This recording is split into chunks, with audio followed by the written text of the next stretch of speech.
Today, we're going to be reviewing how to destroy the Sicilian in the easiest way possible. So this is the Grand Prix defense. That is what it's called. It is systems based, as always. It used to be very, very popular. Like Judith Polgar, Kasparov, they all used to play it. It got out of popularity when engines became super strong because it is known as an equal position. So people try to play for an edge, but it's an equal position. In theory, the better player should win, though mistakes do happen. It is a very, very fun opening, and basically it is a closed Sicilian. So knight f3, open Sicilian, takes about 100,000 hours to master. Knight c3, closed Sicilian, takes about 10 hours to master. So try and weigh that and pick which one you prefer for like a 0.2 negligible difference in the position. So this is going to be an intro video to the series. I'm going to be working on the Sicilian series, the Con, and then this as white facing the Sicilian. Knight c3, closed Sicilian, takes about 10 hours to master. And in the intro video, I want to start off reviewing a game I had against a fellow Serbian.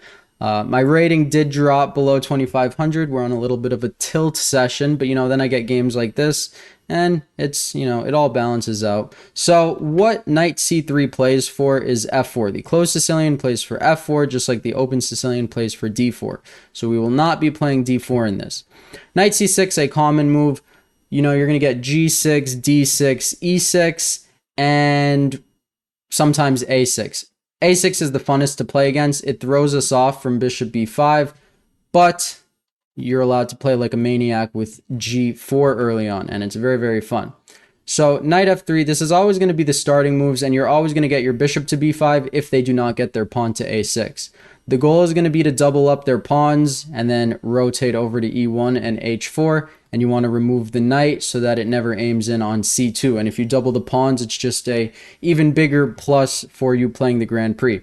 Not going to get into the details because this is an intro video and just a game I'm reviewing. Knight d4 is the main line. Do not take this guy. These are going to be good doubled pawns, especially when they kick the knight and aim in on c2. So you just want to leave the knight there in castle. Now, sometimes they go a6. If they do, you do not go bishop c4, you go bishop d3, so that if they expand, you expand, and you meet them in the center. So bishop d3 looks awkward for a move, but there's a bigger purpose behind it. In this, he took, I took back. Now, I get everything under the sun here. If a6, you drop the knight back. If d5, you actually do not take, even though maybe your opponents will fall for this, but you should not take. You should assume your opponent is going to play the best move. Play e5, and then I'll just show kind of an intro, gets into craziness like this, where you're going to recapture the pawn and there's nothing they could do. Fun fact, in this position, the best move for black is bishop f8, so it's pretty gross, and then c3, and it's just a balanced position. But if someone plays bishop f8, report them for cheating, because that move is insane. Knight c3. Oh no, what am I doing? Back to the game.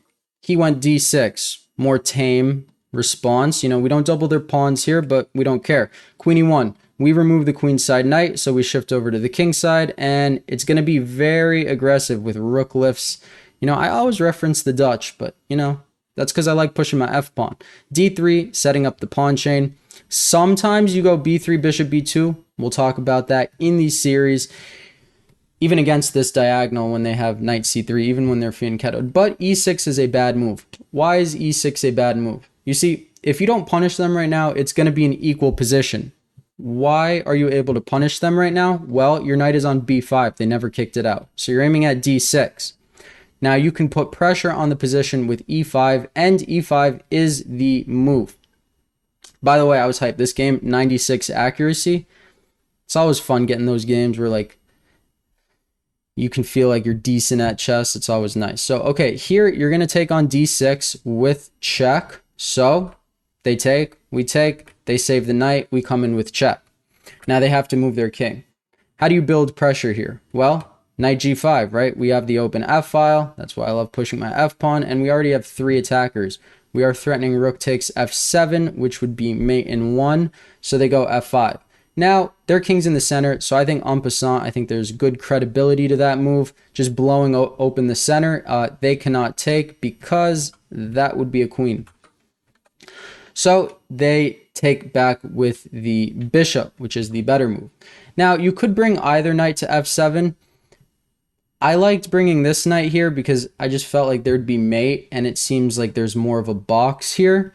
Granted, risk reward. If my attack fails, I'll be losing because I will lose a knight or a rook for 2 knights or something like that. So queen c7, getting his queen to safety. And here we sack the rook. Not too much to calculate here. It's not a hard sack to see. Just basically you have to assume your position, your pieces can get into the game faster than theirs, and their king is in the center. So, I mean, it's just not good. If they take with the king, they get mated immediately, right? Bishop g5, everything defends everything. If bishop g7, just queen e5, king back, and queen takes h8. My opponent did not do that. He took with the knight, which is the better move, and then you pin. So the relative value of the rook was less than that of this bishop, I would say.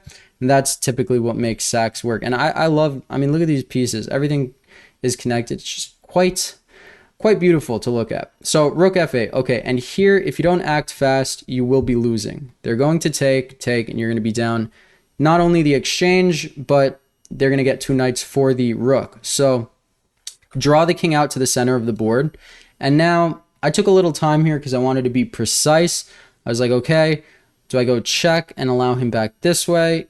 Maybe, but I decided to go queen h4 check. This just seemed more forcing. And now, ironically, you have to play slowly. There's no knockout punch. Like, if you go queen h6, they just go king g8. And unfortunately, they're safe. But, that's chess. So bring in the other rook. This is why I was happy I was ahead in development. You're always going to have that one extra piece, and they don't have that one extra defender. And now they just cannot stop the threat of queen f6, right? Like, if they waste a move, queen f6, king g8, and queen h8. So my opponent took a little bit of time and went rook takes f7. Now, what do you think the best move is here? You might say it's rook takes f7. And you'll still have an advantage here, but if you look at the resulting position, they have a rook and a bishop for the queen, equal in pawns, yet their pawn structure is worse. I mean, you still definitely have a winning position, but you never want to let your opponents come back. So after rook f1, after rook takes f7, the in-between knight e8 check. I was very happy with this move. Patience is a virtue for a reason. So check, fork, pick up the queen, king moves, knight takes. After rook takes, not a good move, but he's still losing. He resigned after queen to d8 check. So this was just a position showing kind of what can come through in the Grand Prix. And I do look forward to making this series. It's definitely my favorite way to face the Sicilian. I've beaten 2800, 2700 GMs multiple times with this opening. It is so easy to play. You get an equal position and you play some chess, which as always, that is what we are here to do. So I hope you enjoyed. Let me know if you have any questions. I'm looking forward to this. Thank you for watching.